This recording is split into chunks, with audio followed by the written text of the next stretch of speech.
காரைக்குடி சங்கராபுரம் ஊராட்சி மன்ற தேர்தலில் ஊராட்சி மன்ற தலைவியாக உள்ள தேவியின் வெற்றி செல்லாது என்று உயர்நீதிமன்ற மதுரை அமர்வு தெரிவித்திருக்கிறது.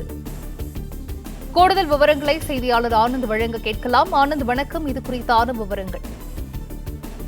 வணக்கம்.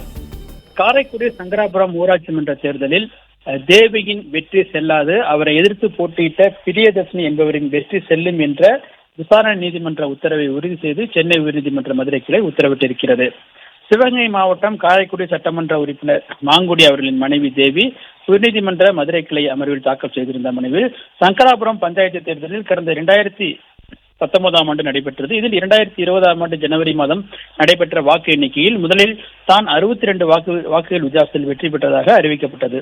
அதற்கு பின்னர் தனக்கு சான்றிதழ் வழங்காமல் தன்னை எதிர்த்து போட்டியிட்டு தோல்வியடைந்ததாக தெரிவிக்கப்பட்டிருந்த பிரியதர்ஷினிக்கு திடீரென வெற்றி சான்றிதழ் வழங்கப்பட்டதாகவும் தெரிவிக்கப்பட்டது. எனவே பல்வேறு முறைகேடுகள் நடக்க வாய்ப்புள்ளதால் அவர் தேர்தல் ஆணையத்தின் உத்தரவை ரத்து செய்து தான் வெற்றி பெற்றதாக அறிவிக்க வேண்டும் என உயர்நீதிமன்ற மதுரை கிளையில் அவர் வழக்கு தொடர்ந்தார்.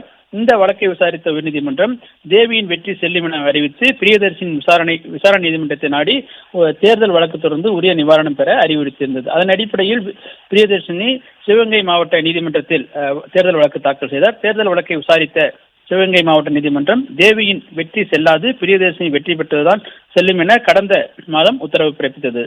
இந்த உத்தரவை எதிர்த்து சிவகங்கை மாவட்ட நீதிமன்றத்தின் தீர்ப்பை ரத்து செய்ய வேண்டும், பிரியதர்ஷின் வெற்றி செல்லாது என அறிவித்து தனது வெற்றியை உறுதி செய்ய வேண்டும் என கூறி தேவி உயர்நீதிமன்றத்தில் மேல்முறையீடு செய்தார். இந்த வழக்கு நீதிபதி இளங்கோவன் முன் விசாரணைக்கு வந்தது.